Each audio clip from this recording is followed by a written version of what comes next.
August 23, 2023 വാർത്തകളിൽ ISROയും ഇന്ത്യയും നിറഞ്ഞു. മറ്റാർക്കും അവകാശപ്പെടാനാവാത്ത ഒരു അച്ചീവ്മെന്റ് അവർ കരസ്ഥമാക്കി കഴിഞ്ഞിരുന്നു. മൂണിന്റെ സൗത്ത് പോളിൽ ചന്ദ്രയാൻ 3 സക്സസ്ഫുള്ളി സോഫ്റ്റ് ലാൻഡ് ചെയ്തു. Next came the biggest announcement, Chandrayaan 4, one of the most India's ambitious mission. Chandrayaan 4 വഴി ചന്ദ്രയാൻ 3 കളക്ട് ചെയ്ത സാമ്പിൾസിനെ തിരിച്ചു കൊണ്ടുവരികയായിരുന്നു ലക്ഷ്യം. But now no updates, no timelines, no ബ്രീഫിംഗ്സ്.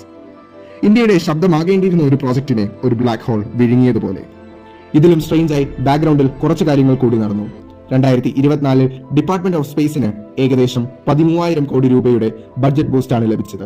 Something so unpredictable. And as per some insiders report, ഒരു പുതിയ undisclosed lunar മൊഡ്യൂളിന്റെ work under progress ആണ്. One that is not listed on official documents. എന്തുകൊണ്ടാണ് secret funding? അതാണ് ആദ്യത്തെ ചോദ്യം. Now let's dive into some global patterns. NASA's Artemis moon mission ഇപ്പോഴും time lines slip ചെയ്തുകൊണ്ടേയിരിക്കുന്നു. Russia's Luna 25 ലാൻഡിങ്ങിന്റെ ഇടയ്ക്ക് വെച്ച് destroy ചെയ്യപ്പെട്ടു. ഇപ്പോഴും കാരണം അൺഡിസ്ക്ലോസ്ഡ്.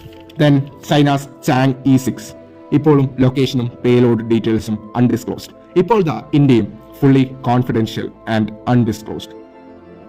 ISROയോട് ചേർന്ന് നിൽക്കുന്ന ചില സോഴ്സിൽ നിന്നുള്ള ഇൻഫോ പ്രകാരം ചന്ദ്രയാൻ 3 കുറച്ച് ഇറഗുലർ ഹീറ്റ് വേവ്സ് ഡിറ്റക്ട് ചെയ്തിരുന്നു.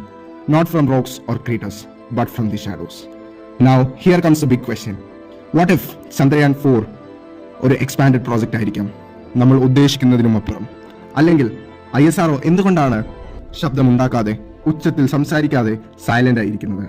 അതിനുപരി എന്തുകൊണ്ടാണ് മൂണിൽ ലാൻഡ് ചെയ്ത ഓരോ രാജ്യക്കാരും സൈലന്റ് ആകുന്നത്? എന്തുകൊണ്ട് ഓരോ സ്പേസ് ഏജൻസികളും സൈലന്റ് ആകുന്നു? Comment down your thoughts. Subscribe.